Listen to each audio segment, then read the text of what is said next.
Welcome to the Unexplained Archives, where we talk about all things paranormal, metaphysical, creepy, all that stuff. My name is Jaime. I'm one of the hosts. Hello, everyone, and I'm Jen. I'm the other host. Woohoo! Hi, Jen. Hello. Hey, Jaime. Hi. How are you? I'm doing good. I'm doing really good. Good.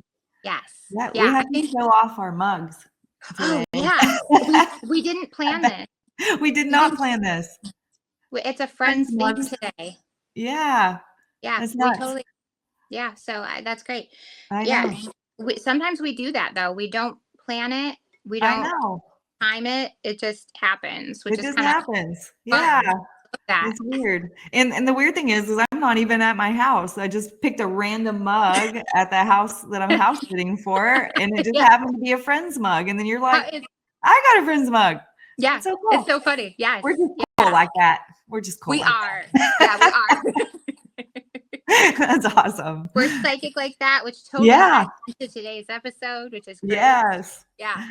I love Connections, weird connections. Yeah. 100%. Cool. Yes. So tell me what's going on.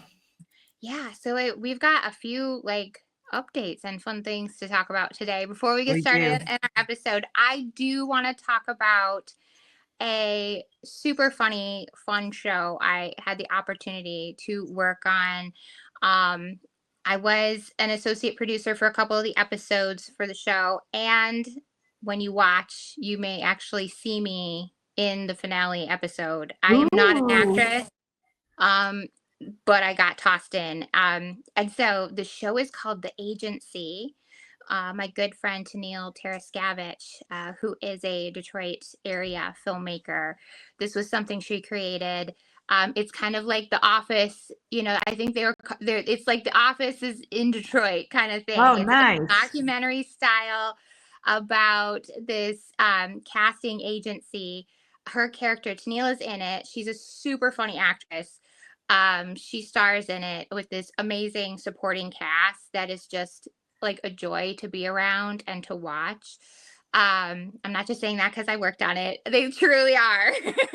I love it. So it's so good. It is so funny. I had the opportunity we had kind of like a premiere for it last fall, and we got to see the first episode and then the finale episode at a movie theater. It was so much fun. It was so good to have everyone in the same room. But now everyone, our viewers and our listeners, can actually watch it. It's now on Tubi and Apple TV. Apple TV just picked it up. Nice. So it's awesome. Yeah, it's fantastic. The writing is super funny. Melinda Bryce and Matt Santia, who a couple of friends of mine too, who have written. They are phenomenal writers, and so I love that they had a chance to work on this show too. So I'm hoping our listeners will check it out. It's called The Agency. Find it on Tubi and Apple. It's so good. I'm gonna definitely do that, and you're gonna put the link in the show notes too, right? Yeah. Great. Yes. Okay. Absolutely. Yeah, it's great. Yeah, I was when we were there filming the finale, it was one of those things. The person who came, they were playing like a sound person. They didn't make it in that day, and so they were like, Jen, can you do it? Like, you don't have any lines, you just have to nod. And I was like, okay, I think I can do that. So awesome. Yes. So awesome. So I would love it if you guys checked it out. It's just I'm excited. So you said Tubi and Apple TV. Yes. Yep. Great. Okay. The Agency. Yeah. Sorry. So so good. So yeah, but we have some other news in the paranormal world. We do. It's a story we've been covering now for months. Aaron Goodwin, poor Aaron Goodwin from Ghost Adventures. If you've been following along with us, he has been in the news because his estranged wife, Victoria Goodwin, had tried to have him killed. Yep. She was having an emotional affair, I guess you would say. Yeah. With convicted murderer Grant Amato, who had killed his parents and his brother. She had seen a documentary and said, that's the kind of guy for me, I guess. Oh my gosh, it just blows my mind. I don't get it. I don't understand it. And the questions just keep coming.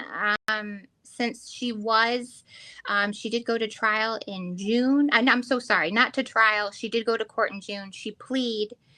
She had 2 counts against her. She pleaded. She was sentenced to 3 to 7 years, which is insane to me. And I've said it here before. It's gonna be just the 3 years. I promise you. And at this point, since she gets time served, she could be in there for just another 2.5 years. That's nothing. It's just crazy to me. Yeah. Yeah. Just like a slap on the wrist. Oh, you tried to kill your husband? Slap on the wrist. Yeah. Okay. Have a good life. It's just nuts to me. I don't get it.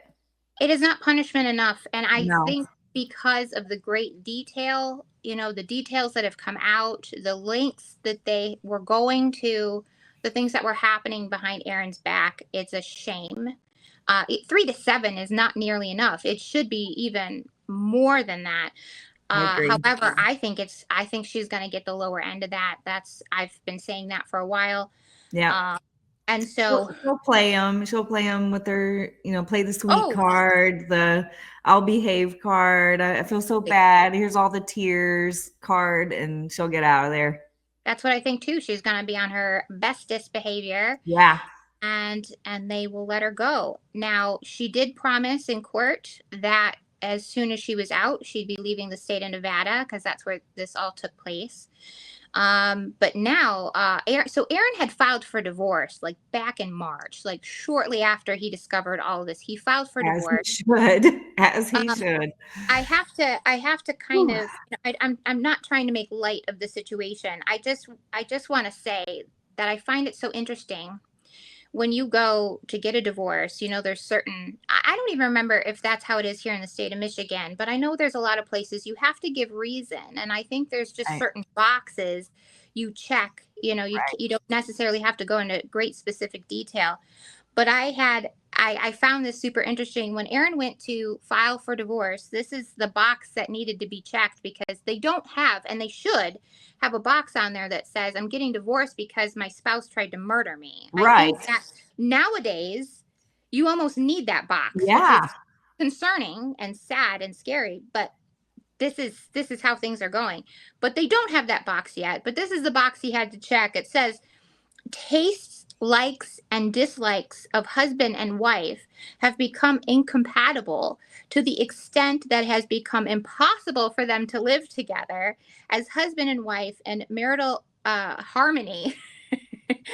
And come on. The woman tried murdering him, and that's the box you have to check. We just don't have the same likes anymore. Yeah, we just I like to live. I like living. She doesn't want me to be alive. We can't seem to agree on that. Yeah. So, come on. But I'm just this is no fault of his. This is just the judicial system. Yeah. Now, he did mark there is no possibility of reconciliation between husband and wife. Now, Victoria, August 1st, has come back and answered the petition for divorce. Now, she's not contesting the divorce. She's saying, I will get divorced. However, I'm going to say what's said, and then we can unpack from there, because it's it's a lot. Yeah. It's a lot. So she's not disagreeing to the divorce. She will get the divorce. However, in the box about reconciliation, she has said she believes that the parties can reconcile. What? Yeah. I don't even know. Okay. Yeah. Okay. Yeah. We'll get there. Yeah, we'll get there. Let's talk about what she's asking for in the divorce, because why wouldn't you ask for things after you just tried to murder your husband? Why don't you try and see everything you can get? Get it. Yeah, here's what she wants. She's counterclaiming, and she would like Aaron to pay her alimony. She would like him to return her personal property, which okay. I'm sure he doesn't want. He hasn't set it on fire yet. I'm sure she's welcome to have it all because back. He's a nice guy. Yeah, it's probably still He probably still has it. So you can probably get that back in 2.5 years when you get out of the clink. Right. So she wants her stuff back. She would like for him to pay her legal fees. No. Are you serious? Yes. Oh my God. Okay. Go ahead. Yeah, it's a lot. And she is also requested to keep her married name of Goodwin. Oh my God. So, what is wrong with her?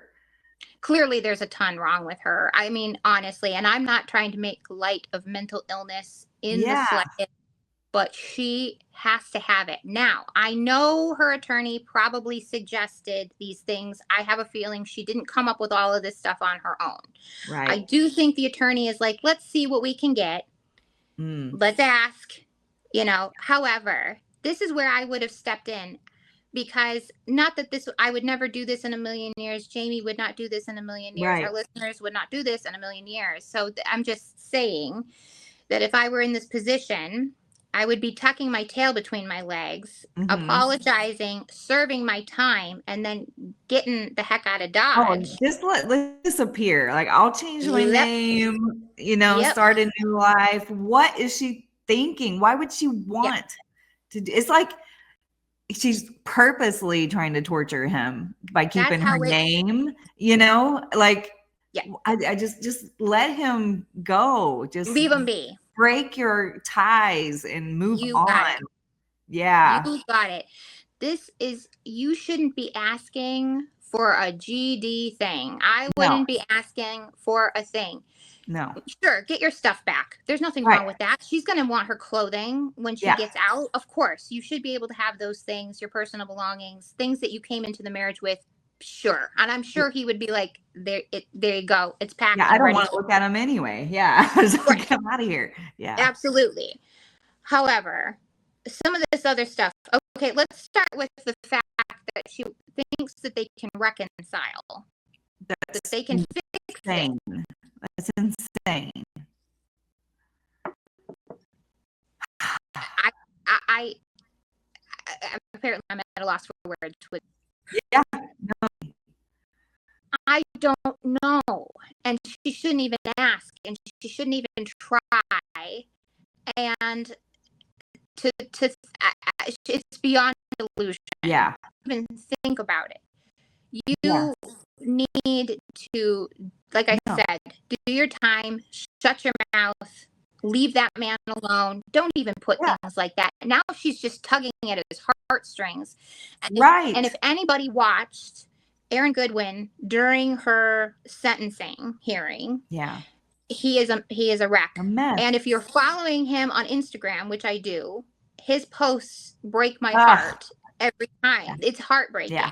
So this woman to continue and say, maybe we have a chance. Like, shut up, lady. Shut up. And enough is enough. Just listen, I barely feel like she should get her stuff back. Like, I can understand, okay, sure, give her stuff back. I don't even think she deserves that, in my opinion, to be honest. Like, look, you don't deserve anything after this. You're lucky. You're lucky that you're only going to be in there for a couple of years. It's just, I don't get it. Yeah. Right. Because like we've talked about before, if the hitman would have gone through on what he was paid for, we would not have Aaron Goodwin with us right now. And she would be sentenced to murder and she would probably be in there forever. Right. So you don't get your things back. No. You don't get your stuff back. You don't get to reconcile. You don't get to reconcile. Right. And this is what the rest of us seem to understand. I don't know why she doesn't understand it. No. I'm disappointed, to say the very least, that she would even mention that. Now let's talk about her demands. Okay. I can say demands. I mean, they're requests. But she would like alimony, Jaime. She would like the man she tried having killed pay her a monthly stipends when she gets out of prison. That's insane. Again, I don't even know what to say. It just blows my mind. Right. And I know the attorney put her up to this. However, she is still a free will human being, I would have said no. I would have said no. I've literally ruined this man's life. He can't go outside without living in fear. We've talked about the only one serving a life sentence here is Aaron Goodwin. Yeah.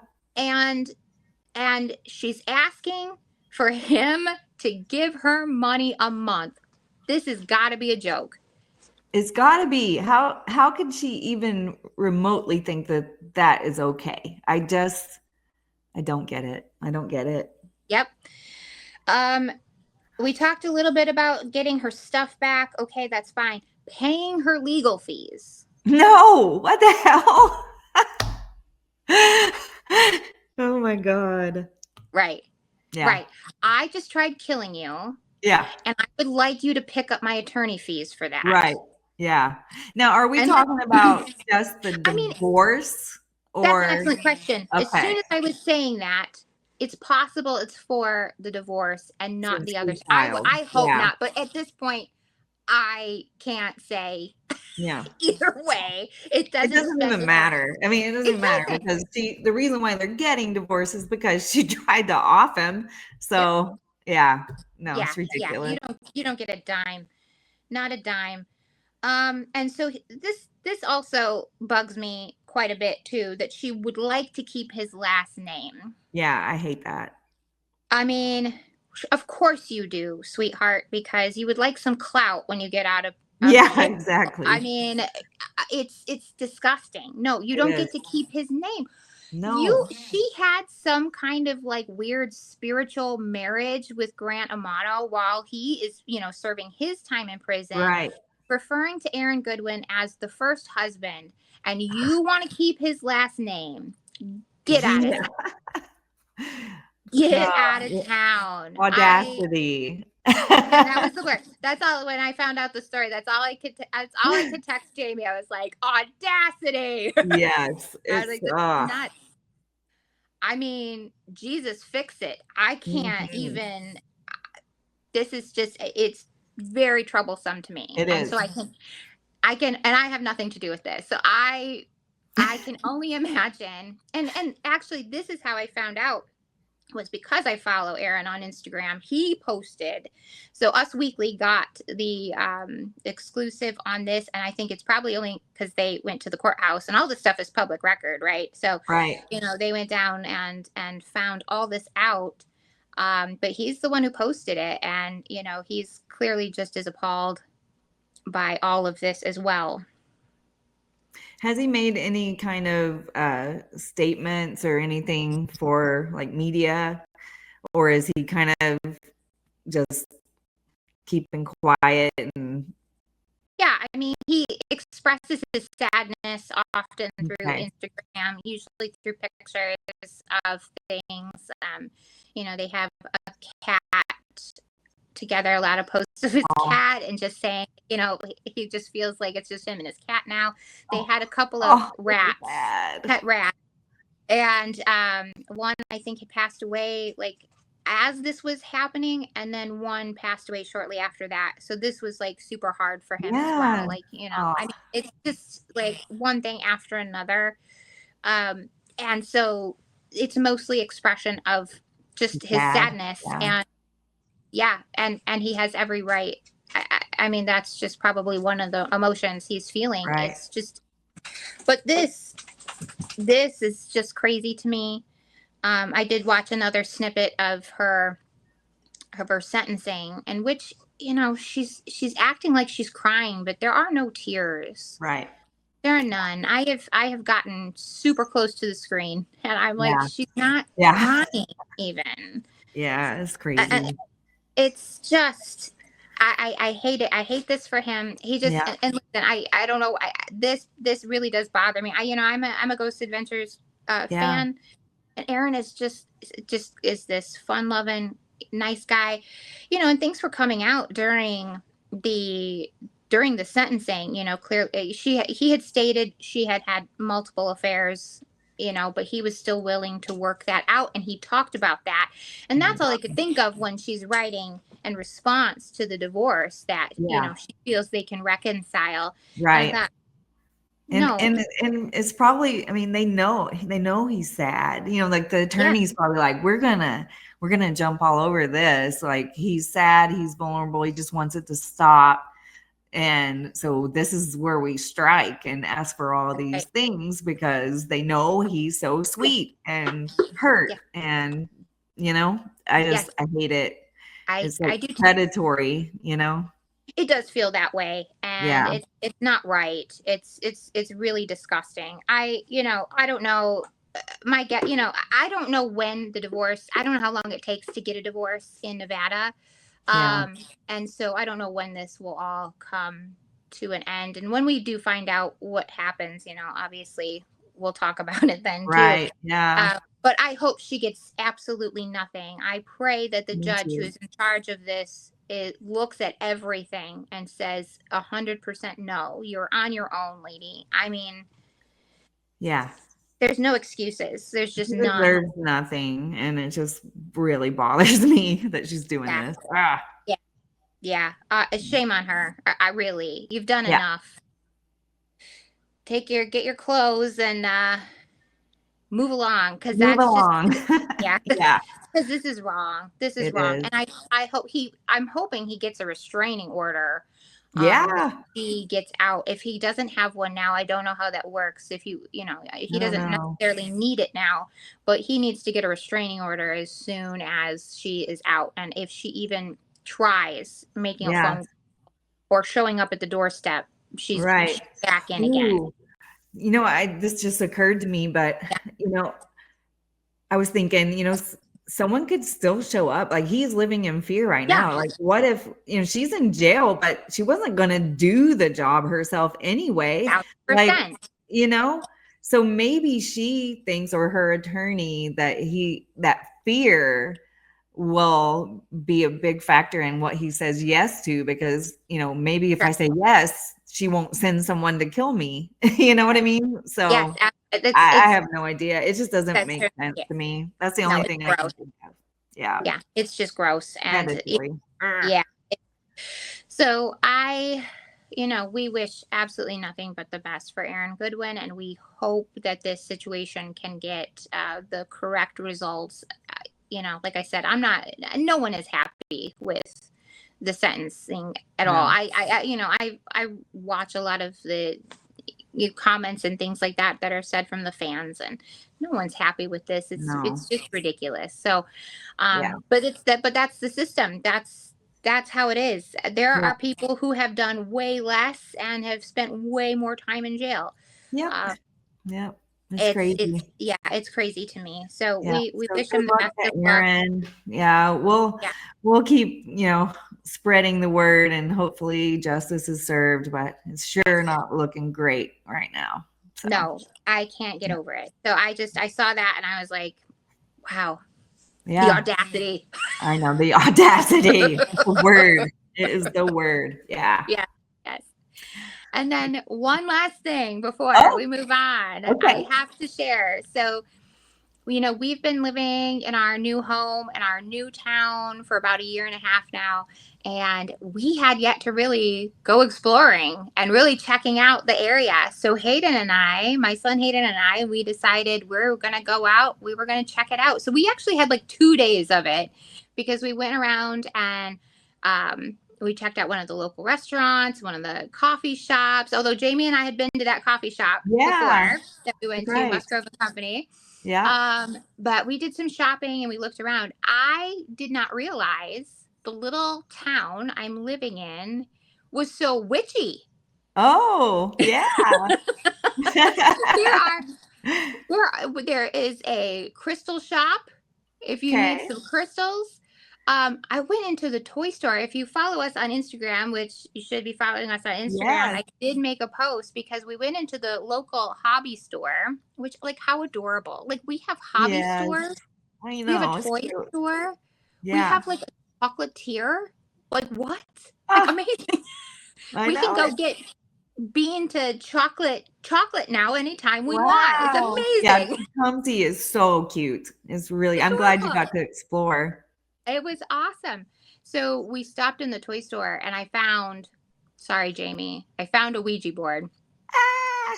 Actually, they had 2 different types of Ouija boards. They had one that was kind of like the retro looking, I would say like 80s look to it, which I own. So I was like, I don't need that. However, they had another one that was like the Salem edition. That's crazy.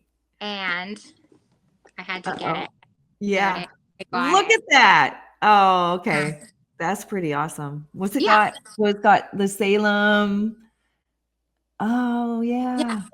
So it's made to look like the whole like town, and it has like locations you can kind of see on the back here too. Like it actually talks about some of the places that were involved in like the witch trials, and Okay, so yeah. I get it. It's a collector's item. Yeah, I'm not using it. I'm not going to use it. You better not. It stays in the box. I promise. Okay. It stays in the box. That is a beautiful. It's so cool. It's just beautiful. Yeah, it is. I mean, it's weird to say that about a Ouija board, but that isn't. That's. Yeah, nice. Here's the board. If you're a new listener and haven't gone back yet to listen to the old episodes, I have a thing for Ouija boards. Yes. I don't know what it is. I don't use them. I haven't used one in decades. However, I love the look of a Ouija board. And and listen, this is only like Ouija board number 3. I have like my old one. I have my original that, my parents bought me when I was 8 so I could conjure in elementary school, right? Because it's in the toy section. That's why. This is where I found this. I'm not even kidding. If you look at that picture I posted on Instagram, it is right between Barbie Monopoly and Hi-Ho Cheerio. Wow. So, and then in the Ouija, that's crazy. Yeah, I know. Yep. So I found that, and I do have a Stranger Things. I love Stranger Things on Netflix, and they had a Stranger Things Ouija board. So I bought that. But while we were out and about, I actually had gone to another store. I want to give them a quick shout out because they allowed us to put some of our information for our show, which is the Curious Crow, which is an awesome store. Oh my gosh. I love the name of it even. That's great. Oh, it's so cool. I purchased a tarot deck, a Stranger Things tarot deck. If you look behind me, I have quite a few decks of tarot cards. I have no idea how to read them. Like, I'm a weirdo. I just buy these things just to have them. Yeah. I love it. Those are good collector's items. I love the art on a tarot deck. I mean, I would love to learn how to read tarot. Yeah. I don't want to seem like some wannabe or something by having the tarot decks, but I love the art that is on so many. I do too. Decks. Yeah. I have a Celtic tree cards. Okay. And is beautiful. It's a little bit different. I mean, it's, in that same, genre, but it's just a little bit different. And the art is just so pretty. And it's in this wooden box. And I love that. Just silk, cloth over the, I just love it. It's so pretty. I love it. Yeah. I love it. I just, I don't know how to do it, but I have them and I just think they're beautiful. So I do have that. I had to laugh when we moved into this house. We have wonderful neighbors. There's an older couple that lives next door. And I remember one time he stopped to talk with me and he said, I'm so glad you guys are the ones that moved in because you should have seen, and I quote, the flower children who were coming in and out to see that house. And the flower children. He was like, he goes, and this, Gabby was here and he was like, but you two seem like a couple of nice conservative girls. Oh no. And I thought, honey, right? If you only knew how many crystals and tarot cards I own. You gotta get a witch hat and wear it when you're working in the yard, just to freak him out. Oh my gosh! I was like, well, I guess we have them fooled, don't we? Yeah. Mm-hmm. So sweet. They're so nice. They're so helpful. Anytime, I just love them. But I about died when he said the flower children that came in and out of that house. Oh my gosh, he has no idea. No, he has no idea. You have a good cover, Jen. You have a good cover. I'm glad we have fooled them all. Yeah, because I mean, but I also feel like I'm in the right town. If I want to go, if I feel like I need some crystals, I can walk right uptown. If I need a new tarot deck, I can walk right uptown. If I need another Ouija board, I can go to the toy store right in town. There you go. There you go. It's great. Everything you need is right there in Tecumseh. Exactly. And the second time we went up through town, we just went the other day because they had it was like Wizarding Day. I mean, I don't think they could say Harry Potter, but it was, like Harry Potter themed. Through the town. Yeah. So I was like, man, a town where we're celebrating wizardry and magic. I was like, I think I have found my home, everybody. Yes. I have found it. Yes. That is awesome. Good. I love that. I had to share. And that Ouija board is cool. You know how I feel about it, but I think it's cool. I think it looks beautiful. Don't worry. I won't use it. I will not use it. I just like the look of it. Yeah. And that's okay. That's okay. I love that they had Stranger Things because it kind of ties in with our episode today because we are talking about MK Ultra, and I didn't really know about it until Stranger Things because I was thinking, do they, does the government really do this kind of stuff? So I started looking into it. Yes. And that's kind of how I was first introduced to our topic today. So yeah. And the answer is yes, the government does do these types of things. Yes, right. So MK Ultra, I was really interested. I'm like, what does that stand for? What is the M, the K? So I started looking into it, and the name MK Ultra, well, it really doesn't mean anything. It's random. It's arbitrary. MK is a arbitrary or random prefix standing for the Office of Technical Service. Gotcha. And Ultra is just pretty much like randomly they picked a word out of the dictionary and named it MK Ultra. So, but it sounds like it does.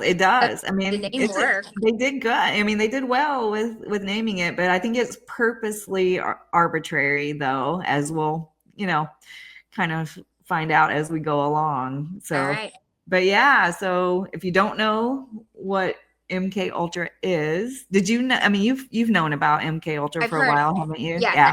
I've heard a bit about it. Yeah, absolutely. Yeah. Well, there's a lot. It's huge. Yeah. It's huge. I'm gonna be learning today. Yeah. Sure. There's no doubt. Yeah, and it's definitely the CIA's most infamous project.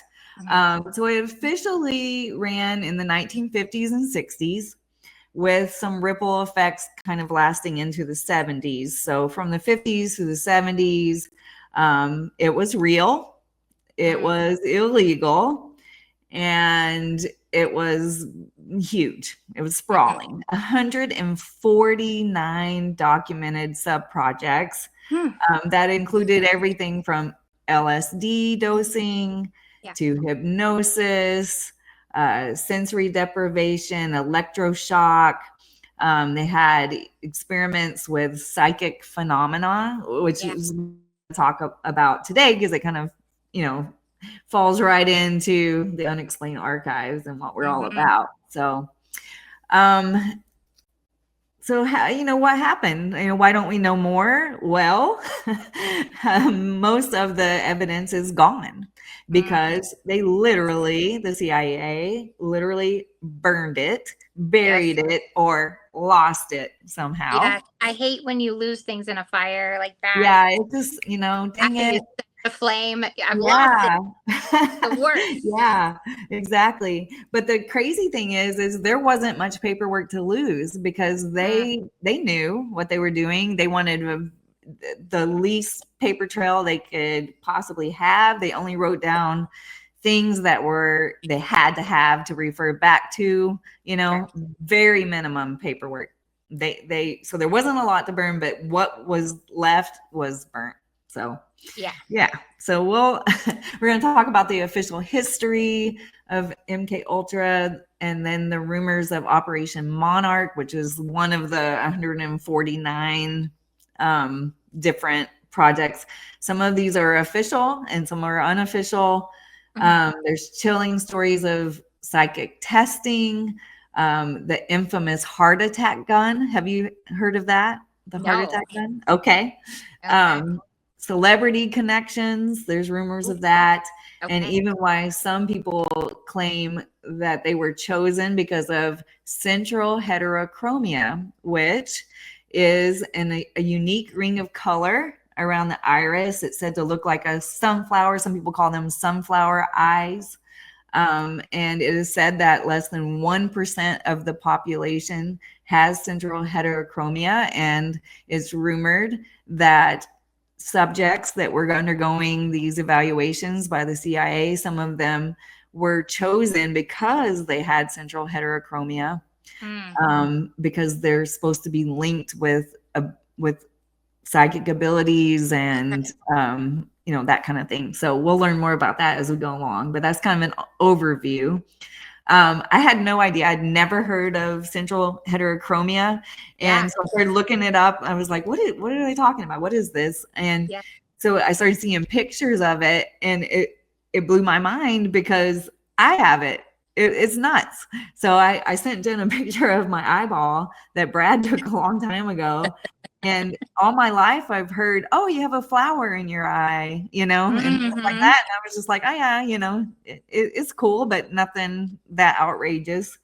But I was comparing it to like the model that they use to show what central heterochromia is. But other than the color, it's like the same pattern, basically the same pattern. It's a flower around the eye, the iris. But anyway, so I thought it was interesting because as they were talking about what people that have central heterochromia have been found to have psychic abilities, that they can astral project, that they have dreams that later come true. I was like, hey, I kind of can relate to some of that. Yes, you can. Yeah. But people that are psychic, they don't necessarily have to have central heterochromia, but it's found that the people that do a lot of times have all these abilities as well. So anyway, that was a side tangent, but I had no idea. I'd never heard of this until I started looking into this project. So it's kind of fun. That's awesome. Yeah. So let's just do kind of a MK Ultra 101. So let's just, because it's huge. So we want to kind of narrow it down as much as we can. Sure. MK Ultra was born out of Cold War paranoia. Okay. So the U.S. intelligence worried that the Soviets and Chinese were developing mind control techniques. And so the CIA wanted their own edge on this. So like, okay, well, let's see how we can combat it or even one up them, Makes sense. Yeah. So they used universities, hospitals, prisons, and then even CIA run safe houses to test their theories. Some people volunteered and many did not volunteer. So here's the thing about that, and we'll talk more about this later, but the CIA hid behind these universities and hospitals and prisons because it's them running these tests, not us, so they were able to kind of mask themselves behind these other establishments. And it was like they were removed from being the ones that were doing these tests. So sneaky. Yep. Yeah. So there were at least 149 sub-projects and another 33 kind of side studies involved with MK Ultra. Some of the more infamous include Operation Midnight Climax. CIA safe houses were disguised as brothels. And unsuspecting people were dosed with LSD and observed through one-way mirrors. Okay. So I was listening to this one account of this, and this guy that was in charge of the brothels, this was like his entertainment. So he even put he had a toilet put in the room so that he wouldn't even have to leave to go to the bathroom. So he was on the other side of this two-way mirror, like watching this brothel. So people would get drugged and they're having sex and they're, doing all this stuff. And he is like on the toilet watching them. Isn't that, it's just crazy. You can't even leave for a potty break, man. I know. Isn't that nuts? Take a breather. So this guy was out there. Wow. But yeah, so they were disguised as brothels. People were dosed with LSD. They're watched. Others included extreme sleep deprivation. So they would make people stay up for days and days. There were hypnosis experiments, and they would even bring magicians in to like just mess with people's minds, like magicians' tricks, and covertly deliver these drugs. So in their food or in their dreams. Okay. So these people had no idea that they were being dosed with LSD. Can you imagine? Just like, no. Yeah. Right. That'd be terrible. It would be terrible. Especially if you've never done drugs like that. You don't know what's happening to you, it's nuts. Whew. So MK Ultra wasn't the beginning. So before this, there were projects like Project Artichoke and Project Bluebird, and there's just so much. I'm not going to go into great detail about these, but this is where they had special interrogation methods. They would use hypnosis, forced drugging, isolation, and they were just really trying to figure out how to break the human mind. Right. Break the human mind. And like I said, some of these people agreed to this and some didn't. They were tricked into doing this. It's so messed up. It's so messed up. So all this was going on. And then in 1973, there was a big purge of all these documents that were connected with MK Ultra. So 1973, CIA Director Richard Helms made sure that MK Ultra's secrets stayed buried. He ordered the destruction of all internal MK Ultra files, and he literally burned them. Yeah. So you think something fishy was going on? I mean, it's possible. It's a little fishy. Yeah. So this compounded what was already a problem, a deliberate problem. MK Ultra had a culture of not keeping good records, like we talked about earlier. But in an Inspector General memo from 1963, flat out admitted that it was policy to keep no detailed records of plannings or approvals or any of that. So they knew what they were doing was dangerous, and they wanted no paper trail connected to them. Yep. So that's why to this day, the CIA can say there are no Manchurian candidates, because the files that might have shown otherwise are now ash. So, yeah. What are your thoughts on all this so far? I mean, listen, even the people who volunteer. Yeah. Well, I mean, they couldn't have known exactly what they were about to get themselves into. There's no way. Right. I mean, I just don't think they would have had that many people volunteer for that. So my guess is when those people were being lied to about what they were going to be involved in. So the whole thing is just, it's just terrible. It's terrible to use humans as experiments like this. Yeah, guinea pigs. I mean, it's insane. Right. It starts to get a little more interesting in 1977. A Freedom of Information Act request unearthed 7 boxes of misfiled finance documents. So it wasn't even the actual, lab test records. It was just documents that showed, this did exist. This was going on. There were about 20,000 pages in total. They weren't lab notebooks. They were budgets and invoices and cutouts, but they proved that MK Ultra was far more extensive than anyone even realized. Sure. So, yeah. So all that was left is basically the skeleton of a program. Everything else was burned. And unless someone just decides on their deathbed to spill it and come clean, there's really no way we'll ever know. That was my question. That was Yeah. my question. It's like, how are we ever going to really, truly know what's going on? But just like you said, it would have to be somebody who is just like, guilt-ridden. Yeah. And just spill the beans. Because there are probably atrocities that they would even be too afraid to admit to. And the people who are experimented on they probably can't even remember half the things that were happening if they're still alive, because I some of the cases I've heard, a lot of some of these people just didn't make it. They didn't make it. Yeah, they didn't make it. And I mean, we will probably never know. I mean, we definitely will never know the full scope of what happened, because even like the handlers, they hid behind hospitals and labs and universities, and like they're not even, it's just, they're not taking responsibility for it. They're, I just feel like we're never going to know, because they're letting other people take the fall for it, for one thing. And so even if someone did have a confession, like on their deathbed, it's only going to be a fraction of what the real picture is.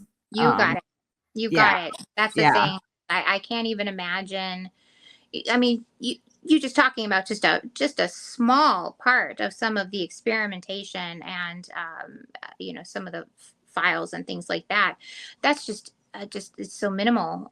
So there's our minds would be blown if we heard it all. So I think a lot of that stuff will be buried with the people who were involved in that. Absolutely. I 100% agree. And some have already been buried, which is very sad. So now we're going to kind of talk about where MK Ultra kind of crosses into the paranormal. Okay. The CIA and Army projects explored things like remote viewing, where they would see if an individual had the ability to physically see targets across the globe. I think that's so interesting. It is interesting. Yeah. So this kind of spun into the later Stargate project, which is this just gets so interwoven and complicated. But the Stargate project ran until the late until the 1990s. Wow. Okay. Yeah. So it's not that long ago. Right. Yeah. Some test subjects swore that they could describe Soviet bases thousands of miles away. Isn't that interesting? It's just, really, yeah. Others were dosed with LSD and told to attempt telepathy. There were some did claim success with this, like hearing one another's thoughts. They would describe hidden images. They would, have an image hidden, and they could just, the subjects could describe it without seeing it. So there was some proof that telepathy did exist according to these experiments. There were even out-of-body experiences. Survivors recall floating above their own bodies on the lab table, looking down as doctors scribbled notes.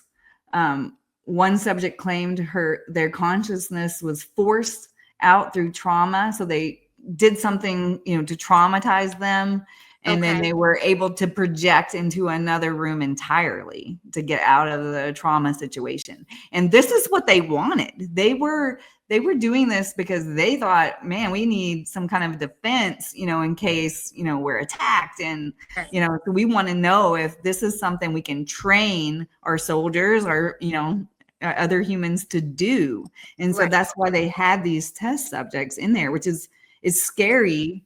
Especially for the people that didn't sign up for it, but exactly. I mean, it's not okay. It's fascinating, but it's definitely not okay. And I'm not saying that. And some of this, maybe we should have given a trigger warning at the beginning of this, because some of this stuff is it's just horrible. It's monstrous what the CIA was doing.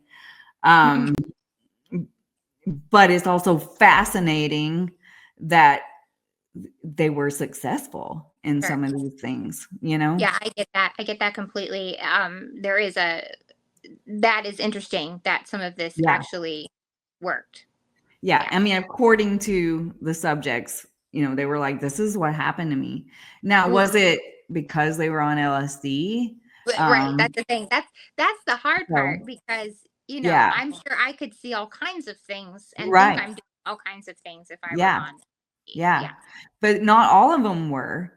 Some of them were, some of them weren't. So it's all kind of, woven in together. But I can tell you 100% when I personally have gone through these things, I was not on LSD. So, you know what I mean? So so the questions are, were these hallucinations? Were they some kind of trauma responses? Were they genuine metaphysical events? Officially, the CIA said remote viewing had no practical intelligence value, and they shut it down for that reason. But once again, what's official and what's hidden aren't always the same thing. Right, of course. Absolutely. Yeah. Wow. Yeah. Wow. So they used some tools that they had created just for these projects. One of them is called the heart attack gun. And this is another thing I had never heard of until I started doing research on this. Yeah. In 1975, during Senate hearings, the CIA unveiled something that shocked the public. It was a weapon nicknamed the heart attack gun. So what this gun did was it fired a dart coated with shellfish toxin that could cause death while mimicking a natural heart attack. Isn't that crazy? Yes. Yes. The heart attack gun. So there's actual footage of this. You can look it up, of the demonstration of this heart attack gun and what it can do. No kidding. Like on a person? On a person, yeah. So look up heart attack gun and you can find the actual footage of when at the Senate hearing. Wow. Yeah. Wow. Okay. It's nuts. So was it ever used? Not officially, but the fact that it existed proves just how far, these experiments were willing to go. Yeah. So just the fact that they had a heart attack gun. Yeah. I mean, I have to imagine they still have, these things, right? Yeah. Right. And, I mean, unless they're like, even if they were told you have to get rid of it, you can't have that. You can easily be like, okay, I won't. Yeah. Right. Yeah, sure. Okay. Yeah, sure. You'll never see it again. Right. I mean, and then they put it in a little box with all their Ouija boards and stuff. No, I'm just kidding. Right. Yeah. I mean, it's not gone, right? Yeah. Right. I don't know. I just have to imagine these things that, they're not. Yeah. I mean, especially if it's being talked about and there's video footage of it. Right. I feel like there's still a chance these things are still there and around.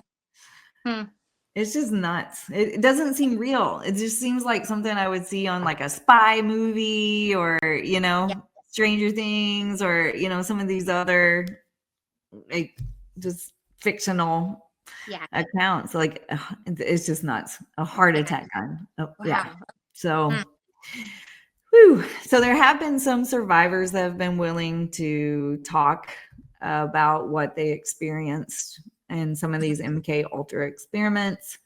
One of the most famous cases was Frank Olson. He was a government scientist who was secretly dosed with LSD. Days later, he died from falling from a New York hotel window. Officially called suicide. But his family actually fought for decades, insisting that he was murdered to keep him quiet. Now, I am familiar with this story. There's actually some documentaries out there about it. Yeah, I've watched this, and they've been fighting hard to make sure that this is not forgotten. Right. So yes. Yeah. Yeah, he was one of the most famous ones. There's also James or Whitey Bulger or Bulger. Yeah. It depends on if he's a Gentner G. We don't know. Yep. Yeah. I want to say it's Bulger, I believe. Bulger? Okay. Bulger, yeah. Yeah. So Whitey Bulger, he was a crime boss. He was. Yep. And long before his criminal empire, he was in prison. And he claims that he was a test subject for MK Ultra LSD trials. Have you heard of Whitey before? I have. Yeah, they made a movie. Johnny Depp played him. Okay, I thought so. In a movie, yeah. There's a lot of movies that are hinting towards some of these MK Ultra projects. Okay, yep. Yeah, and TV shows like Stranger Things and, you know, some of these others. I mean, they're not officially saying that they're connected to it, but it's very MK Ultra-esque, you know? Okay. Absolutely. Yeah. So Whitey was a test subject for MK Ultra LSD trials. He later described it as being driven to madness, being haunted by paranoia. So they really messed some people up, you know. These are that came forward, you know. There's so many. There are many others that remained, you know, just rumor.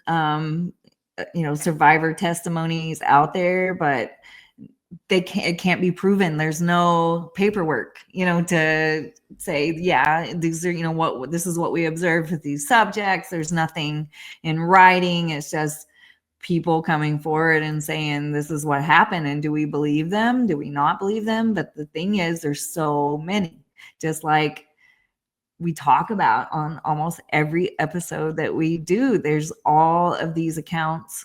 How can there be so many and there not be truth attached to it? Right. Yeah. So far, like, what do you think? Are these people that are just hallucinating? Is it real? What's going on?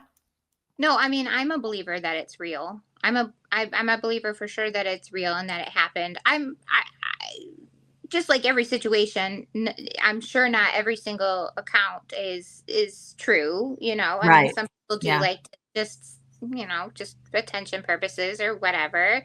Yeah. However, like we've said many times before, it just takes one of these stories to be accurate, and that's all you need. Yeah, exactly. To make it so. Exactly. Some of them are so hard to believe because they're so out there, crazy. You know? Yeah. It's hard to fathom that, you know, especially our government, who is supposed to be looking out for us, like that these things it would happen to citizens in our own country. I think that's a lot of it too, because is that not one of the scariest things you can possibly think of? Exactly. It scares me. Yeah, it scares me. It doesn't make you feel safe. No, so, not at all. Yeah. So these poor people were not safe, or they thought they were doing something to be helpful. Right. Probably thought they were doing something to be helpful to their country. Yeah. There's no telling what they were told to get to agree to do some of these things, you know? Yes. And they were completely. Yeah. So it's sad and it's scary. But yes, I think it absolutely did happen. I think we would be foolish not to think, right? I mean, there's so many things that are out now. We'd be foolish to think that everything the government is doing is on the up and up and for our benefit. And I get where they were coming from, right? They wanted to come up with something. I'm sure it was formed out of fear, right? Especially after Cold War. And you know, everybody wants to be on top of things and have more than the other, right? Yeah. You want to have defense. And so, but to think that they were using humans as weapons it's like, wow, really? Yeah, I know. Yeah. I know. It's just, it's crazy. I mean, but it's proven this stuff did happen. This is not a maybe MK Ultra. I mean, it's a fact that this did exist. So, you know, I guess what's in question is what these people experienced, you know, how much of that is fact and how much of it is just that they messed up their minds so much they don't know what's real and not real anymore. Like that's where we're at with this. And, you know, like I said, we may never know, you know, but yeah. So some recall psychic tests, like spoon bending trials where they would try to bend spoons with their mind. They would also see events. So, foretelling the future, they would see events before they happened. That was some of the psychic connections that they supposedly found in these studies. Others claim that they could see entities. Entities would appear, shadow figures.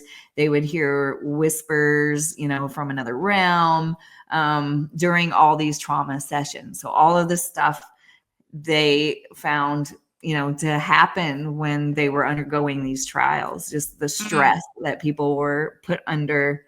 Some of these things, were proven to happen in these trials. So there is one lady, her name was Kathy O'Brien. She was very famously connected with the alleged Monarch project. Okay. She wrote a book, and it's called, there's some wordplay here, so I'll have to spell it out for people, but it's Transformation. So TRANCE. Okay. Formation, but also if you say it together, transformation, Sure. So kind of clever there, Kathy. Kathy claims that George Bush used holograms as a form of manipulation. And so he would make these into some kind of a lizard alien looking thing. So it would be like George W. Bush, and then he would transform before her eyes into this alien lizard guy creature. Wow. She said that he did this. That was just one of the many things. I mean, her book is just count after count after account of all these weird mind things that she underwent. But that's one of them, and that one stood out to me, so I thought I would mention it and see what you think. This was W that she was seeing? She said George W. Bush. Yeah. So that's like fairly recent. Yeah. That's interesting. So this stuff has still been continuing on. Yeah. Wow. Okay. Isn't that nuts? Yes. But yeah, so so it's holograms. She was saying they would use holograms and things like that to like mess with people's minds. And that was one example. She was using that as an example. But I was thinking about Tupac. You know how Tupac is famously using these holograms, Yes, on exactly. Yeah. And now Buddy Holly is starting to do the same thing and use these holograms. Wow. For tours, but anyway, that's just what it reminded me of. But yeah, exactly. Yeah. But yeah, and then I think about when we talked about the show V, like turning into right. Yeah. I can't even imagine, like you're on drugs and like they do this hologram thing where something changes from like it's a human and then it's not human. Yeah. That would freak me right out. Yeah. And the lizard guy makes me think of V also. So, yes, yeah, exactly. Yeah, that's all I could think of. I was like, no, I couldn't handle that. Yeah, but so Kathy, she's got some really out there stories. Are they true? Are they not? I mean, Transformation is the name of her book, if anybody wants to check that out a little more. But the thing is whether they're hallucinations or not, the consistency, again, of these stories across different survivors is very haunting, Sure. Absolutely. There's been so many people tell of very, very similar experiences. That's scary. Yeah. So this is kind of where we step into Operation Monarch.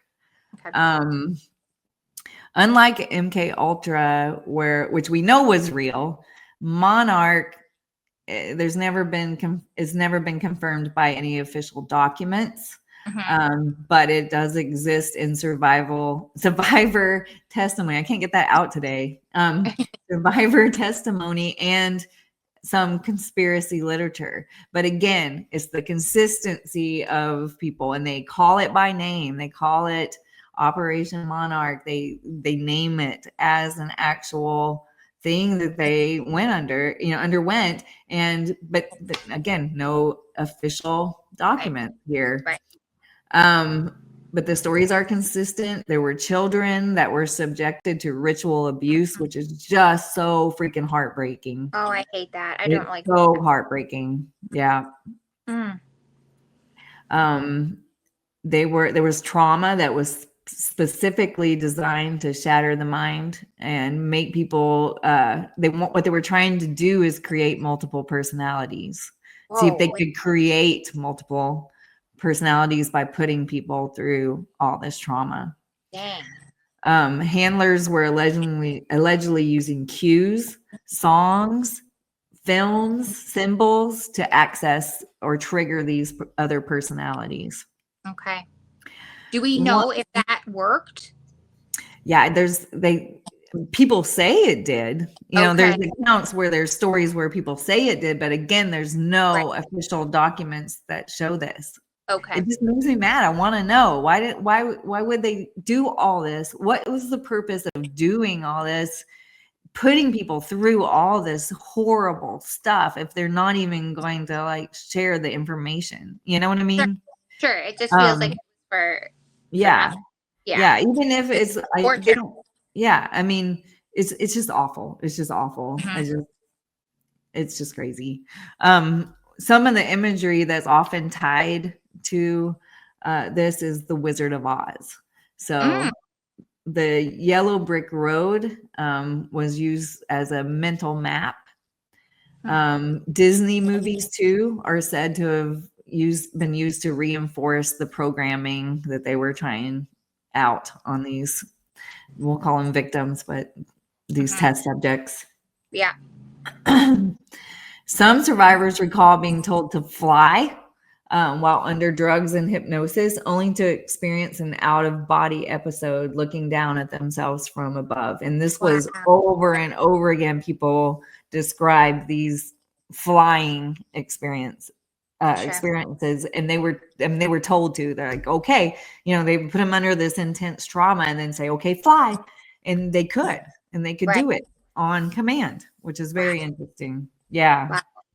So officially, Monarch does not exist, but unofficially, the stories keep echoing and coming up again and again and again. Right. Yeah. So this is where we get into central heterochromia or sunflower eyes. Okay. This is one of the stranger claims is that subjects were sometimes chosen because of central heterochromia. There's several YouTube videos out there. I'll put some links in where you can see, but there's not a lot of information. And again, none of this stuff is like officially proven. It's just, these are what survivors and test subjects are telling. They're telling they were chosen because of this. That unique eye, so it's a unique eye pattern where the inner ring around the pupil is a different color than the outer iris. And a lot of times it's shaped like a sunflower or some kind of a starburst pattern. And I have this, and I'll post a picture of my eye next to the model that they use to show what central heterochromia is. I was blown away. My son has it even more distinctly. Really? Yeah, the outside of his eye is blue. I mean, as blue can be. And the middle is like a greenish brown flower just around his iris. Yeah, his is way more intense than mine. My mom also same eyes. She has it too. Where they're all just a little bit different color. But yeah, and so I've read claims that people with this eye pattern are more sensitive or more intuitive, more likely to experience psychic phenomena. I can't prove it, but I can say that I have experienced some of these things, astral projection. I know I have strong intuition, and I've had paranormal experiences and sleep paralysis, and I've gone through some of the same exact things. So I'm not saying I can prove it, but I can just tell you from my own personal experience that I have under gone many of these things they're describing. Sure. But I'd never heard of it until I started doing this. So it was like I had to go down the rabbit hole and see all I can find out. Absolutely. See, we learn as we go too. We do. Yeah. So when I read survivor accounts that mentioned heterochromia, I started paying attention because I mean, I know what it feels like to kind of have this overlap between science and the unexplained and psychic phenomenon. So I don't know. I mean, we'll see. We'll see. We'll see if anything along the line, if they find out more, do more and find out more of a connection with this. But yeah. So there have been some celebrity and political connections. Interesting. So there are persistent rumors of celebrity connections, actors, musicians, entertainers that are allegedly tied to Monarch or MK Ultra conditioning. Okay. None of this has ever been proven in official documents, and there's all kinds of stuff out there. Names that keep coming up are Miley Cyrus and Katy Perry and Britney Spears, and there's a lot of conspiracy that are tied, to celebrities being influenced, entertainers, musicians. None of it's been proven in official documents. But there's a lot of it in conspiracy literature out there. Okay. But you've seen these videos, right? Have you seen the Katy Perry eye video? Oh, yeah. So is it like stuff like that? Yeah, that the connection. Okay. Yeah, some of that, and there's other things like when Britney Spears shaved her head and stuff like that. There's who knows, because some of this stuff does branch off and get way out there. They're just grasping for straws that links, and who knows, because there's no documents or any proof of this. But MK Ultra has just raised a lot of questions. I guess we can just put it that way. Okay. But again, it infiltrated hospitals, prisons, universities, brothels. So why not Hollywood? You know what I mean? For sure. So yeah. If Scientology can do it, so can MK. Yeah, exactly. And then there's the Dick Cheney connection. Okay. His name comes up often as well. During the Ford administration, Cheney was White House chief of staff. Yes. When congressional questions started happening into the MK Ultra and the Frank Olson and all of that was unfolding, his office handled the paperwork related to those inquiries. Gotcha. Some have spun this into a claim of direct involvement, that he was somehow directly involved with MK Ultra. The truth is kind of a little more lame, a little more mundane. He was in the chain of command during, all the oversight of MK Ultra, but still people try to connect his name to the MK Ultra paper trail. It comes up time and time again. So, yeah.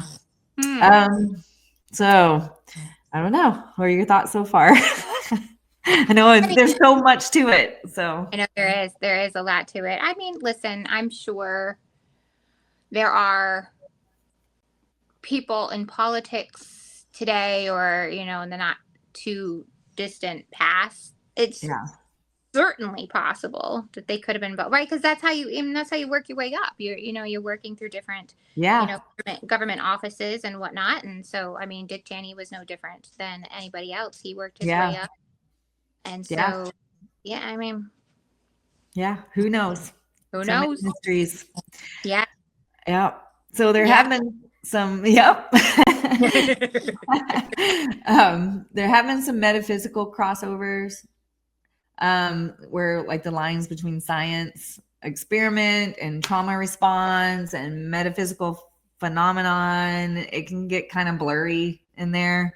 Again, the LSD was involved, and there's just so many things that make the lines blurry. Some of the survivors of Monarch describe seeing the Hat Man, which we talked about a couple episodes ago. The dark shadowy figure with a hat, often associated with sleep paralysis. Others talk about telepathic dreams, where they're having a conversation in a dream, only for the exact words to play out when they are they wake up in waking life. Yeah. Others were taught to project their consciousness into other rooms. So like astral projection while their bodies, remain strapped to a table. So are these products of fractured, traumatized minds, or are they proof that MK Ultra actually touched on something? Maybe they are close to getting this figured out. Yeah, maybe they figured it out. Yeah. We don't know. Certainly possible. It is. It's definitely possible that they did. It could be all of it. It could be all of it. These could be trauma responses. These could be drug responses. It could literally be all of those things. I don't think it necessarily has to be one thing for each person. It could be completely different, Yeah, I 100% agree. And that's the problem with trying to, like, when you are, and I'm sorry, Jaime, I mean, no, you're good.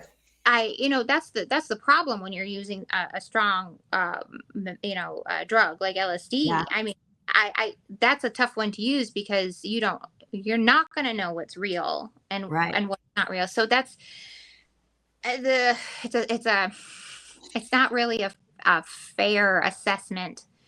No. For sure. Now obviously, you've said some of these people are like, no, this is the stuff that actually happened. And it's certainly possible that it did. And it could be something that they had before. Right. These drugs could have heightened it. Exactly. That's kind of what I'm thinking too. We don't know. I mean, maybe this was an ability they didn't know how to tap into. And now, they realize that, this was that boost, that they needed to figure it out. But there's just, I don't know. There's just so many accounts, again, of people telling the same or similar stories over and over and over and over again. Sure.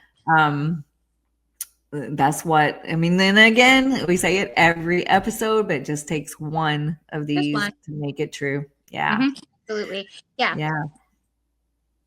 So what we know and don't know, there's a lot with MK Ultra, and it's just, again, it's so huge. We know it was real. MK Ultra was real. That's been proven. We know it included at least 149 sub-projects that explored hypnosis, drugs, and covert delivery systems.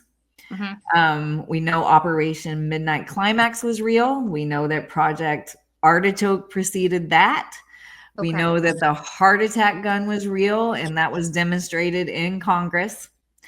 We know that psychic research was funded for decades, but officially shut down in 1995. Officially. Officially.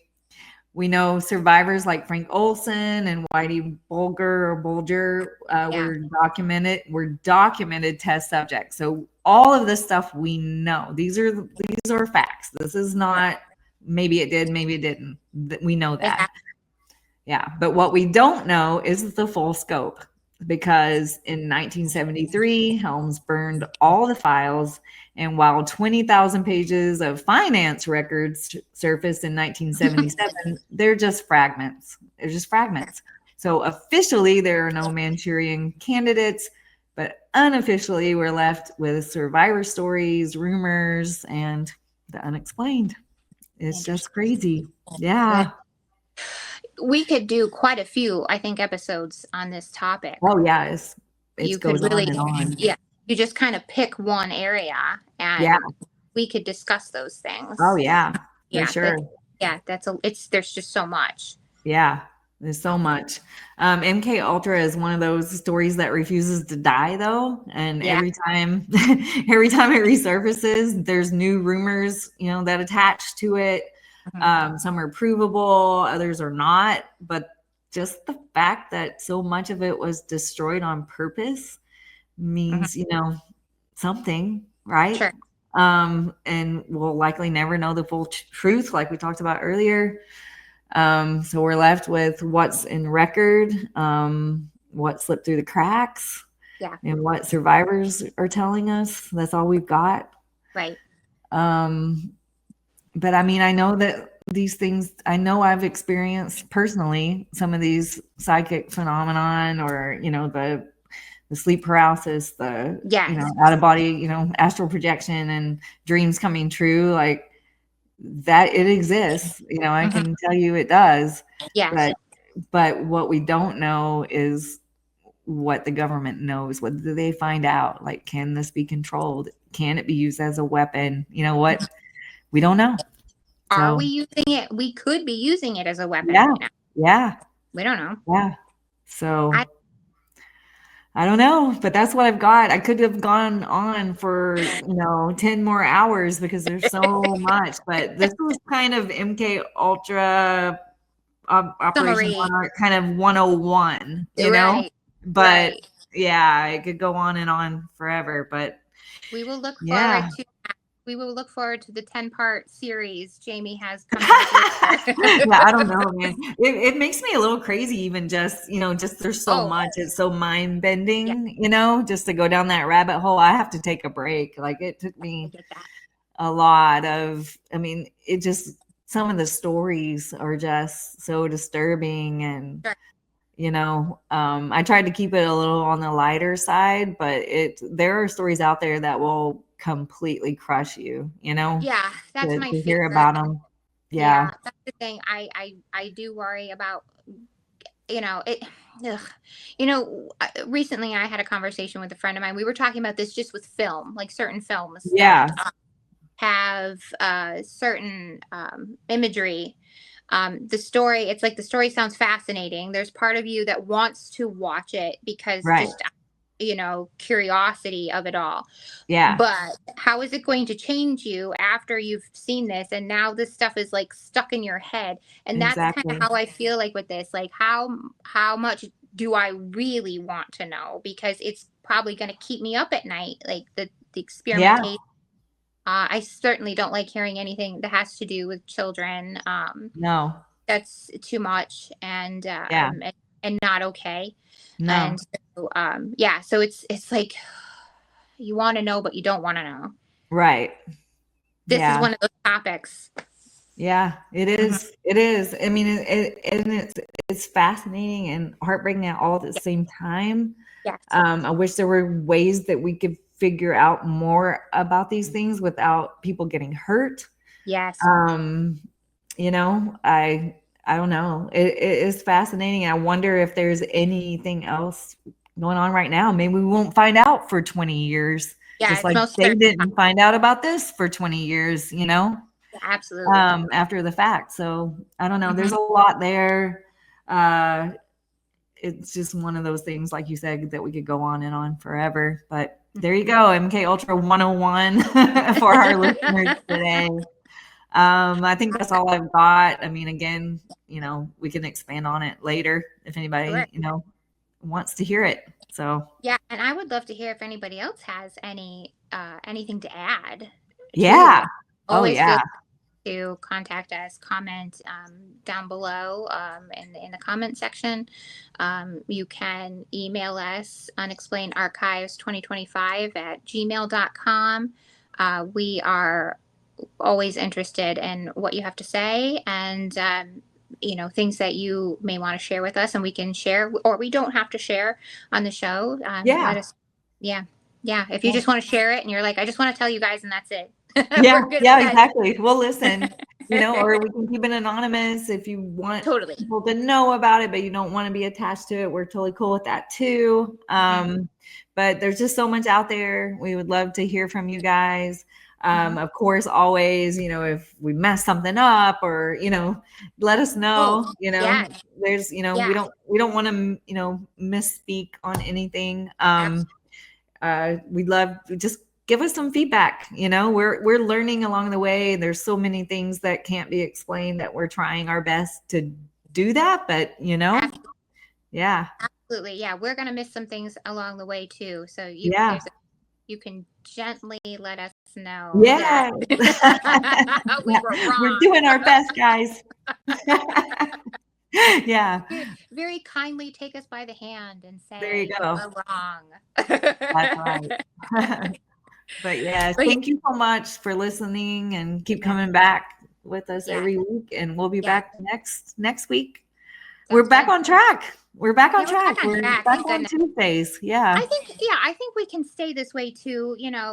Emergency hopefully are over for now. Yeah, I hope so. We do have one thing is I am actually going to be traveling to Oklahoma, and I'll be seeing Jaime here like next week. I know, it's crazy. Yeah, I can't believe it's here. Yeah, so we're gonna actually do some filming on the feature we've been working on for what feels like decades, but it's only been 4 years. And so, but we're getting there. We're getting to the end, but some of it we're going to film in Oklahoma, thanks to Jaime, who has been working her butt off trying to help us, land locations and figure out all the logistics of it. So, it's coming together. Yeah, it's coming together. So now, I'll be there. Are we going to try maybe while I'm out there? I think we could maybe squeak in an episode or something. Yeah.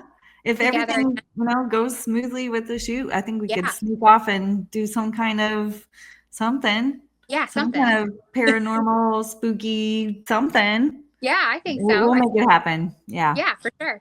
Sounds good. All right. But in the meantime, we'll be back here next Tuesday with another topic. So, Thanks for listening. Right. Thanks, everybody. Bye. Bye.